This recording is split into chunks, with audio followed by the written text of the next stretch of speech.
Hello, everybody. Welcome to our next matchup of the night. This time, it's going to be us versus Davenport University in NACE Overwatch action. Once again, my name is Dan Banner, going to be your host here for tonight's matchup. And this one is going to be a bit interesting. We haven't necessarily gotten the chance to see a lot of NACE so far this season for the Overwatch team, but they're currently sitting 3-2. 2 wins, of course, and or no, 2 wins and 3 losses in the league as of right now.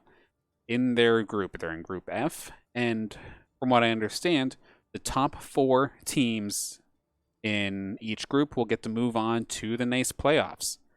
However, our Saints are sitting there in 5th, and right behind us in 6th, sitting 2-2 in their group, is Davenport University.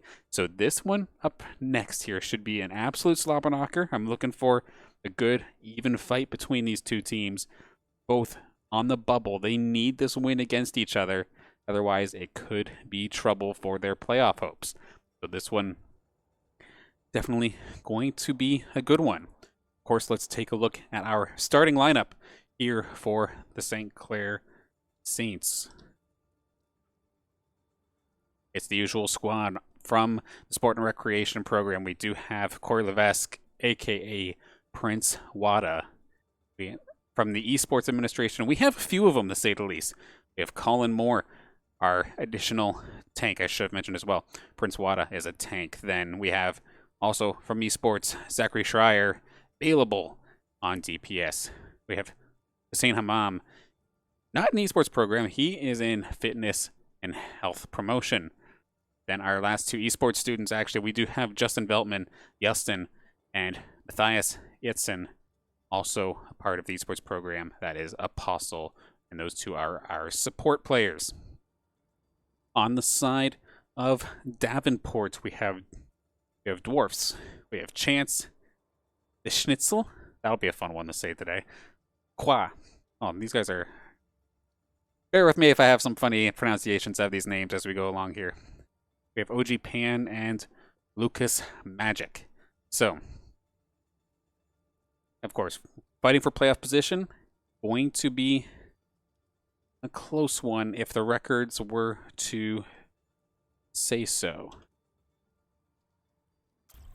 I know the Saints overall, I know in UCEA, they've been having a little bit of a rough time, and then, of course, here in NACE, pretty even, of course, slightly favoring the losing record as of right now, but looking to even that up against Davenport as we hop in to game number 1. In the blue is going to be St. Clair College, and in the yellow is going to be Davenport University.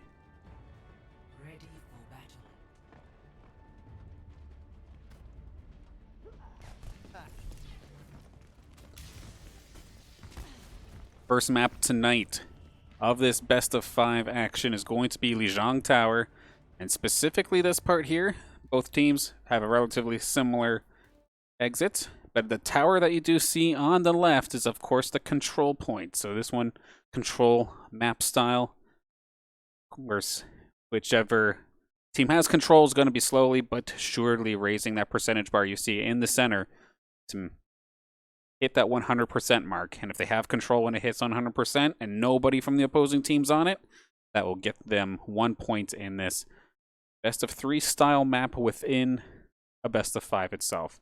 And it does appear that we do have a pause. I'm not 100% sure as to what has happened here, but it looks like we do not have to fret as we're about to get into the game.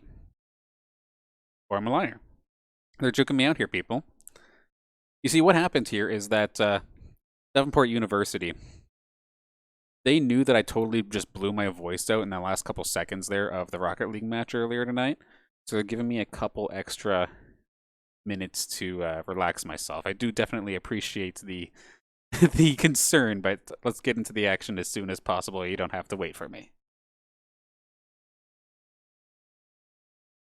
It looks like somebody did disconnect there on the coaching side of things.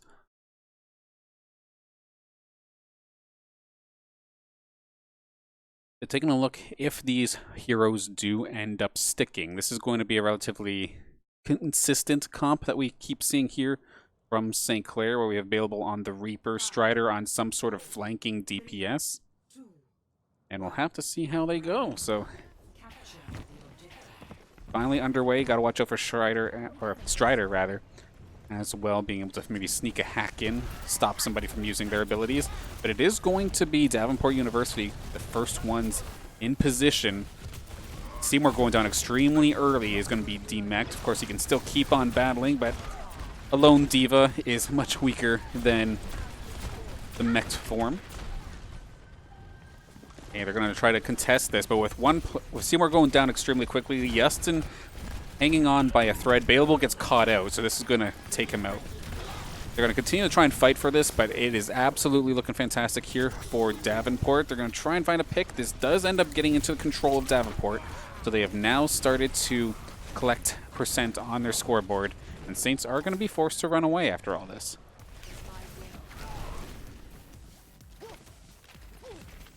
Yeah, at the beginning of that fight, this did not exactly go well for the Saints. The team with Dwarfs on the Symmetra. Of course, she does have a teleporter.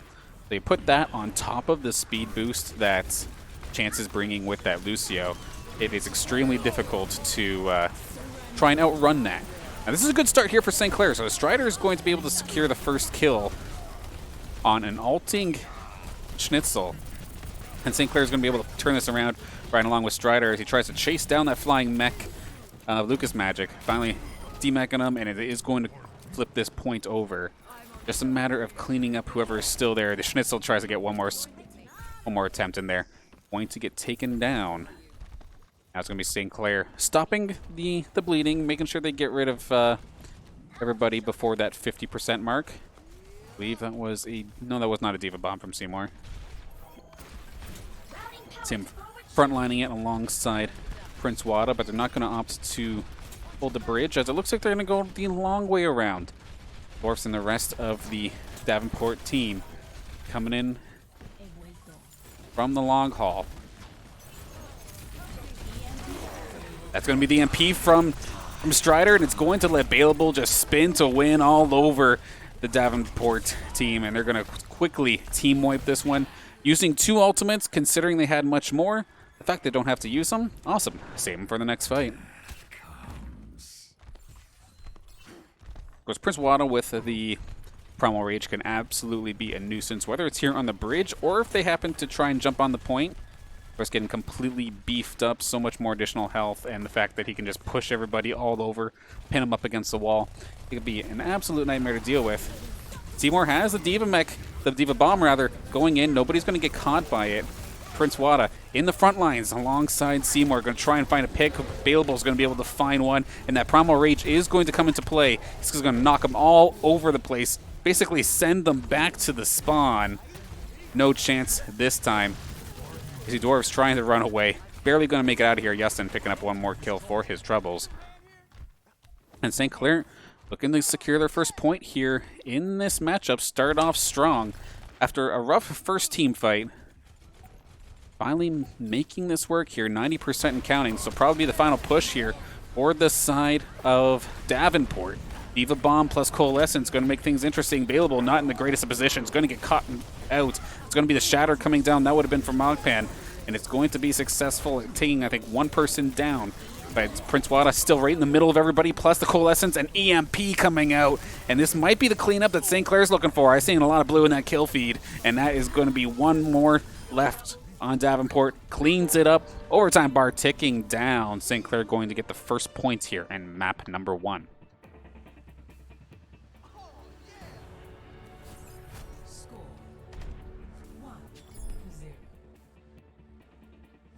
I mean, I like what I saw Davenport do there. They got the Symmetra out nice and quick, and they were able to get that first point because of it, but it kind of forced them to switch off. We did see Dwarfs take on the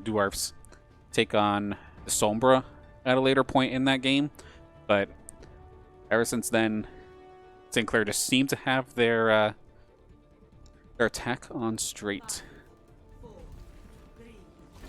a much different composition coming out here for St. Clair, as it's going to be Seymour's taking off the Diva and on to Sigma. And Strider, not playing a flanker, but picking up the Symmetra for himself. And a pretty even battle here, as both teams were able to get there just in time. St. Clair making the proper adjustment to make sure they can get onto this point in time. Some nice walls here coming out here from Bailable to separate the Davenport team, and they're going to be able to clean this up. Just a matter of taking care of OG Pan, or Ogpan. And they're going to be able to successfully take the first capture here. Cheeky little teleport plays possible. And of course, if that Symmetra does get the ultimate, that's going to be a gigantic wall that you can walk through, but it blocks projectiles. So, a little bit of a safety net there for St. Clair, making which route that Davenport takes that much more important.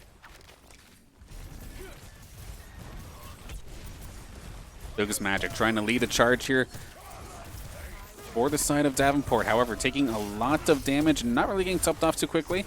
Finally getting there, Prince Wada moving forward, nearly in range of a Shatter, but it's going to draw out the amplification matrix from Qua. So that Baptiste ult is going to go to waste just for poke, but I guess it's not for waste if it gets killed. However, Prince Wada, huge Shatter to try and turn this one around. Blizzard available if he wants to, but it looks like St. Clair's going to be able to just run through them at this point and clean up that team fight, even if they dropped a player down early. That was a misclick. I'm going to guess there from Bailable. That is going to be disappointing, considering that could have probably comboed up a little bit with Seymour's Flux. But, I mean, everybody's human. It definitely happens. Curious if the side of Davenport noticed that error. We're going to have Seymour with the Flux available. Does take down Ogpan. So the tanks are down right now for Davenport. They're going to have to try and blast their way through it or run for the hills. Seymour not going to let Schnitzel try and get away unscathed. Qua almost getting taken down as well. But 90% and counting. This could be a quick round here for game number 1 if St. Clair can secure this. Luke's Magic coming in with the Flux is going to get a piece of it. Strider finding 2, however. And he's in the back line trying to really make a mess out of Ogpan. We do see the Shatter come out right into the shield of Prince Wada. That's going to be denied and not going to get pinned down. Wada leading the charge, just giving Ogpan the hammer. And it's just a matter of clearing this out one more time. Sound barrier coming out from Chance, try and just stall this out a little bit more, but it is only a matter of time. Emergency Hammond coming into play, and it's not going to be enough. Game 1 going into the hands of St. Clair.